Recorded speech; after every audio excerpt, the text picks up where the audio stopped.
स्वागत है आपका मेरे इस YouTube चैनल द स्मार्ट ज्ञान अड्डा में। जी हाँ साथियों, आज आपके बीच लेकर के आए हैं कई महत्वपूर्ण बिंदुओं को। जी हाँ साथियों, कई साथियों के ये सवाल आ रहे थे कि बीपीएससी द्वारा प्रधानाध्यापक की होने वाली परीक्षा का आरक्षण का रोस्टर कब तक प्रकाशित होगा, परीक्षा का विज्ञापन कब तक निकलेगा। जी हाँ साथियों, आप सबों के बीच से जो सवाल आए थे उनको देखते हुए मुझे ये वीडियो बनाना पड़ा साथियों।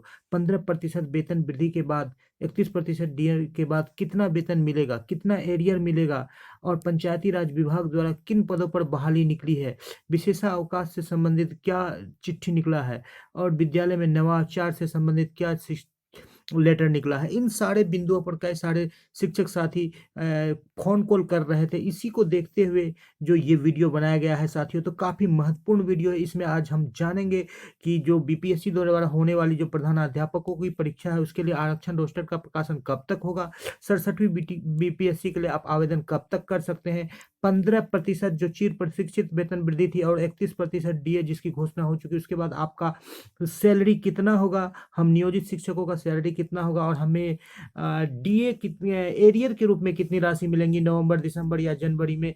इन सारी बातों की जानकारी, साथ ही साथ पंचायती राज विभाग द्वारा किस पद पर कितनी बहाली निकली है और विशेषावकाश से संबंधित क्या लेटर निकला है और विद्यालय में नवाचार क्यों होना चाहिए, इन सारे विषयों पर आज हम इस वीडियो के अंदर बात करेंगे। और बात ही नहीं करेंगे साथियों, इसका सटीक विश्लेषण करके निष्कर्ष निकालेंगे। तो वीडियो को स्किप नहीं करेंगे, शुरू से अंत तक देखेंगे। काफ़ी महत्वपूर्ण होने वाला है ये वीडियो आपके लिए, जो आपके आपके निश्चित रूप से आपके दिशा को तय करेगा और दशा को तय करेगा और आपके उज्जवल भविष्य की कामना करता है द स्मार्ट ज्ञान अड्डा। जी हाँ साथियों, यदि वीडियो पसंद आ रहा है तो वीडियो को लाइक कर दे, शेयर कर दे और चैनल को पहली बार आए या अब तक चैनल को सब्सक्राइब नहीं किया साथियों, तो प्लीज और प्लीज लाल रंग के बेल आइकन को दबा दे और ऑल पर क्लिक कर दे और चैनल को सब्सक्राइब कर ले, ताकि आने वाली वीडियोज की नोटिफिकेशन आपको मिलती रहे साथियों। जी हाँ साथियों, चलते हैं अगले स्लाइड पर, लेते हैं आज के इन महत्वपूर्ण प्रश्नों में से एक एक कर बारी बारी से विभिन्न प्रश्नों को।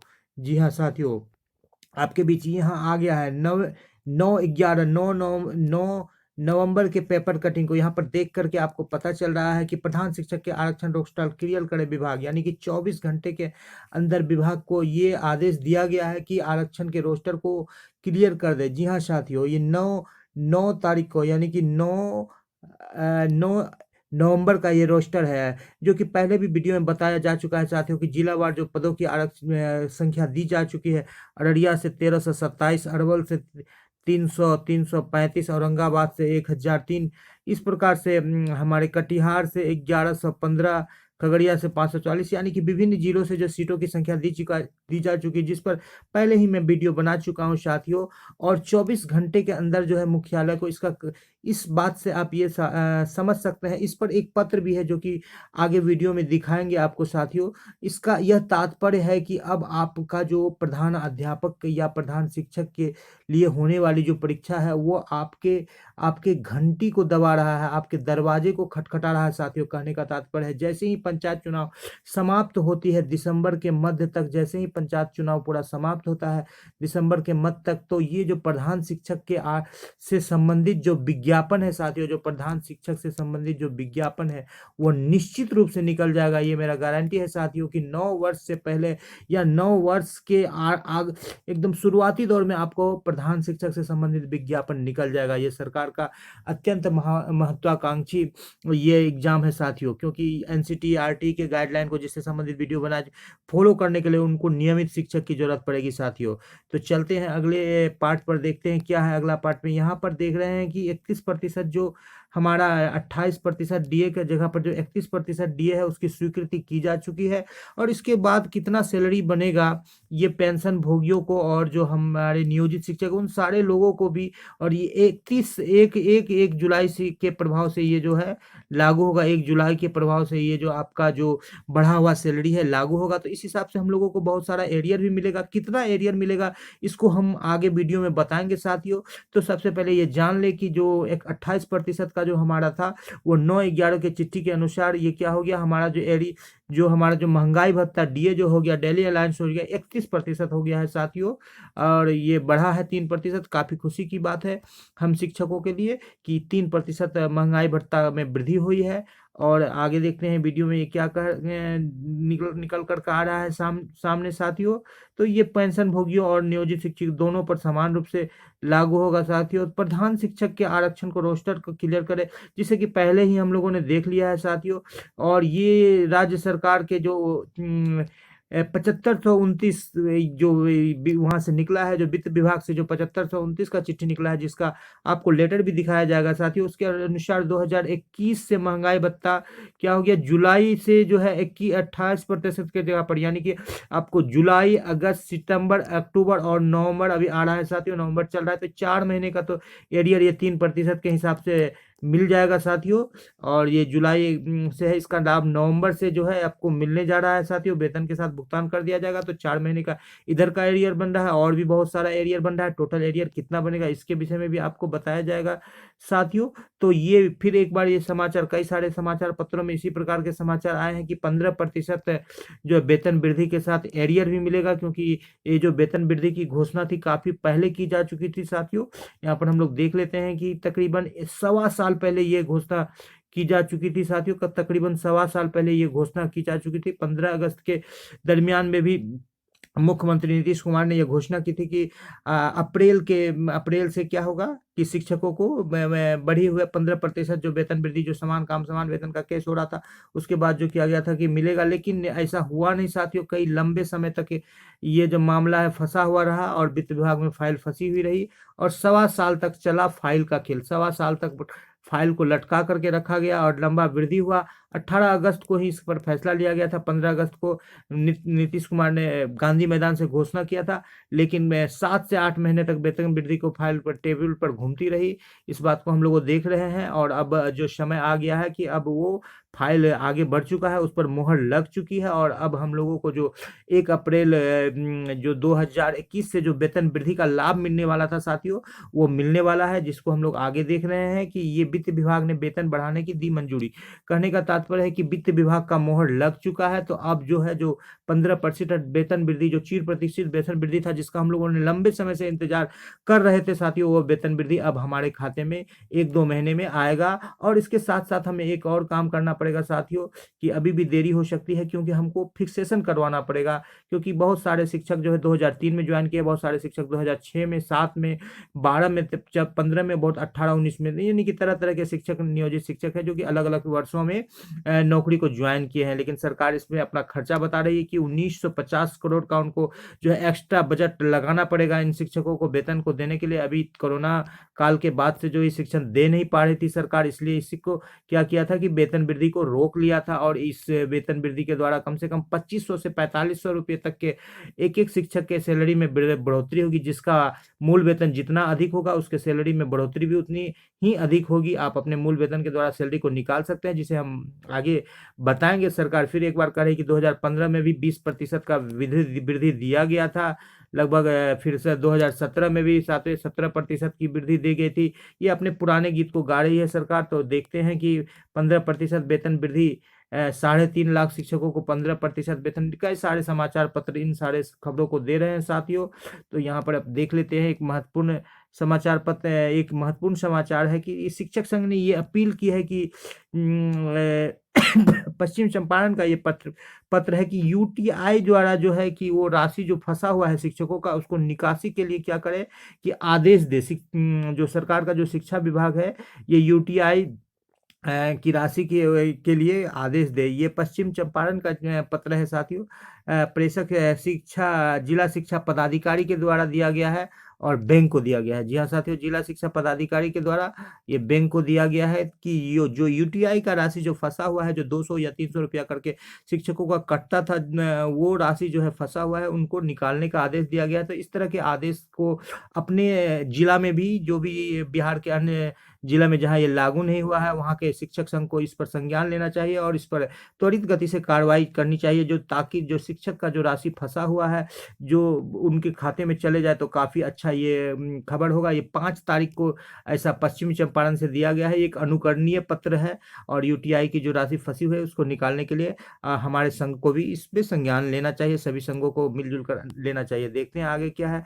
और इसके लिए फंड में राशि निकालने के लिए शिक्षा विभाग ने शिक्षकों की मांग मांग पर सभी जिले के डीओ को पत्र निर्गत करने का आदेश दिया है, जिसमें कहा गया है कि जिला शिक्षा पदाधिकारी अपने स्तर से यूटीआई के क्षेत्रीय कार्यालय को आदेश देते हुए शिक्षकों के जमा राशि को निकासी के लिए निर्गत करे। ऐसा आदेश दिया जा चुका है, निर्देश दिया जा चुका है जो शिक्षा विभाग की डीओ पत्र जारी करके निकाले, ताकि जो यूटीआई का जो अब चक्कर है वो समाप्त हो चुका है अब, क्योंकि हमारा ईपीएफ कटने लगा है। और हम लोग देख लेते हैं कि कितना हमारा सैलरी बन रहा है साथियों।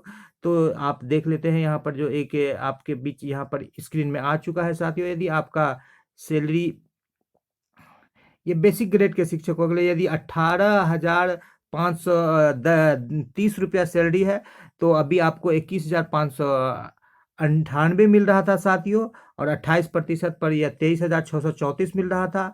और 15% वृद्धि के बाद आपका जो मूल वेतन हो जाएगा 21,290 हो जाएगा। और इसके हिसाब से जो आपको 4% यहाँ पर एचआरए दिया गया है और 21% डीए 6600 रुपया जोड़ा गया है। इस हिसाब से आपका 29,742 सैलरी बन रहा है। और 1800 ईपीएफ कटने के बाद कितना हो जाएगा 27,942।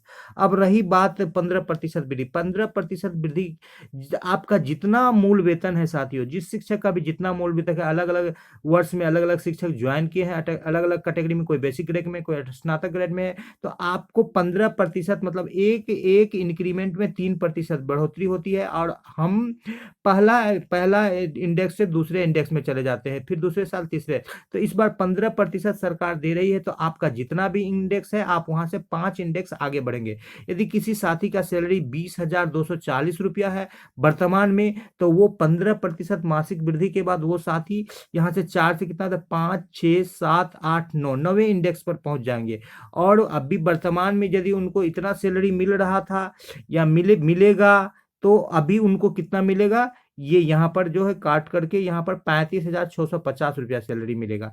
यदि वर्तमान में उनको इतना सैलरी मिल रहा था 23,691 मिल रहा था 17% डीए पर, या 25,917 मिल रहा था, तो 15% जो मासिक वृद्धि होने के बाद उनका मूल वेतन 20,240 से बढ़कर 23,880 हो जाएगा। और इस हिसाब से 31% महंगाई भत्ता के हिसाब से जो 8370 रुपया होगा। ईपीएफ कटने के बाद, कटने से पहले तो उनका सैलरी 37,450 होगा और कटने के बाद उनको 35,650 होगा। इस प्रकार जिनका सैलरी यहाँ पर 12वें इंडेक्स में आ रहा है, जिनका मान लीजिए कि 8 होगा, 7 होगा, 7वां इंडेक्स में जिनको मिल रहा होगा 22,130, तो उनका 7 से 8, 9, 10, 11, 12वें इंडेक्स में हो जाएगा 25,670 हो जाएगा।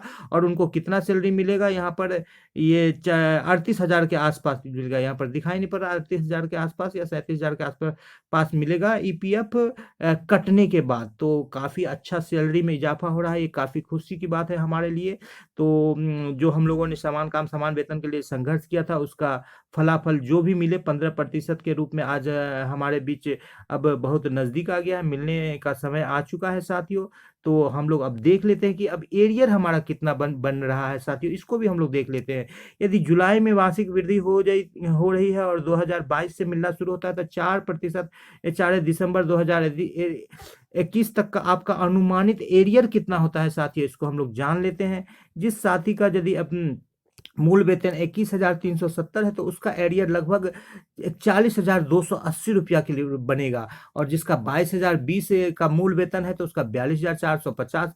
उसी प्रकार जितना ज़्यादा मूल वेतन होगा उसका एरियर भी उतना ही बनेगा। कहने का तात्पर्य है कि साथियों, जो हमें 40,000 से लेकर के 45,000 तक, 44,000 तक जो है एरियर मिलने जा रहा है, जो हमारा 15% का जो अप्रैल से सैलरी में वृद्धि हुई है, साथ ही साथ अप्रैल से जो सैलरी में 15% की वृद्धि हो रही है, और साथ ही साथ जो बीच बीच में हमें डीए में जो बढ़ोतरी हो गई है, उसको देख करके जो अभी तक का एरियर बन रहा है वो 40,000 से 45,000 के बीच बन रहा है हमारा साथियों। 40,000 से 45,000 के बीच बन रहा है अनुमानित एरियर। तो इस एरियर का भी हमें 9 वर्ष तक लाभ मिल जाएगा। यदि शिक्षक संघ हमारे लगे हुए रहेंगे तो बिल्कुल हमें निश्चित रूप से मिलेगा। लेते हैं अगले स्लाइड पर चलते हैं, देखते हैं आगे क्या मिल रहा है। तो यहाँ पर भी उसी वेतन के कैलकुलेशन को दिखाया गया है कि आगे यदि 35% 4% जो है आने वाले समय में बढ़ने वाला है। 2022 में जो महंगाई भत्ता है 31 से 35% होने वाला है, जो आने वाली खबर है। उस हिसाब से यदि सैलरी को देखा जाए तो साथियों, जिसका 24,090 मूल वेतन है उसको 38,000 नेट पे हो जाएगा, और जिसको 23,380 है उसको 36,000 तक मिलेगा। ये जनवरी की हम बात कर रहे हैं साथियों। और जिनका मूल वेतन 22,690 है उनको 35,813 मिलेगा। ये जनवरी की बात है, भविष्य की बात है, इस पर हम लोग ज़्यादा ध्यान नहीं देंगे। तो ये बढ़ा हुआ सैलरी की बात हम लोगों ने कर लिया है साथियों। अब देखते हैं क्या नया खबर निकल करके आ रहा है।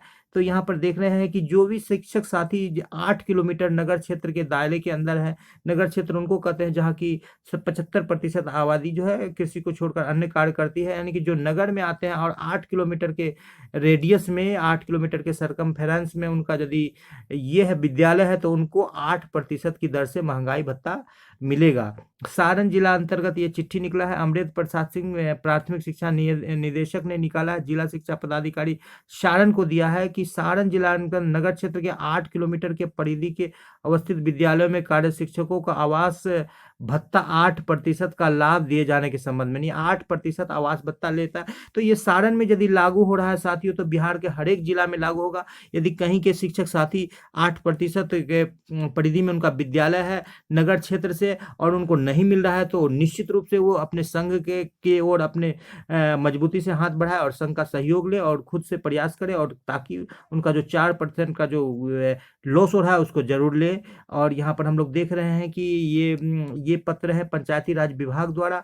ये डाटा एंट्री के रूप में जो है 28/10 को चिट्ठी निकला है, 28 अक्टूबर को, कि डाटा एंट्री ऑपरेटर के रूप में यह वैकेंसी निकली है। पंचायती राज विभाग डॉक्टर रंजीत कुमार सिंह का यहाँ पर निदेशक प्राथमिक शिक्षा विभाग का यहाँ पर पत्र निकला है। और ये दरभंगा, पूर्वी चंपारण, किशनगंज, मुंगेर, मुजफ्फरपुर, नालंदा, रोहतास, समस्तीपुर, सीतामढ़ी, सुपौल, पश्चिम चंपारण और औरंगाबाद को छोड़कर, इन सारे जिलों को छोड़कर अन्य जिलों के लिए जो डाटा एंट्री ऑपरेटर की जो है वैकेंसी निकली है, इनका पत्रांक भी आप देख लेते हैं। 3449 यहाँ पर पत्रांक है, 14/7 का है। और ये कितने पदों पर निकली है? 441 पदों पर ये वैकेंसी निकली है। इसके लिए आप अप्लाई कर सकते हैं साथियों।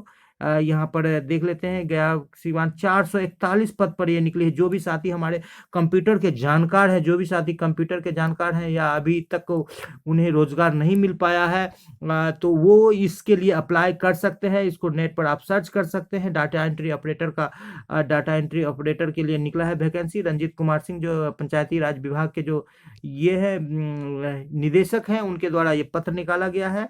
और किन राज्यों में है आप देख सकते हैं कि ये जो वैकेंसी किन किन राज्यों में मान्य होगा। ये अरवल, औरंगाबाद, बांका, बेगूसराय, भागलपुर, भोजपुर, बक्सर, गोपालगंज, जहानाबाद, जमुई, कैमूर, खगड़िया, कटिहार, लखीसराय, मधेपुरा, नालंदा, पटना, सहरसा, सारण, शेखपुरा, शिवहर, सिवान एवं वैशाली सहित 441 रिक्ति है। तो एक जिला में प्रत्येक ब्लॉक में 2-4 डाटा ऑपरेटर की बहाली होगी। इस हिसाब से जो है 441 डाटा ऑपरेटर की बहाली होगी साथियों।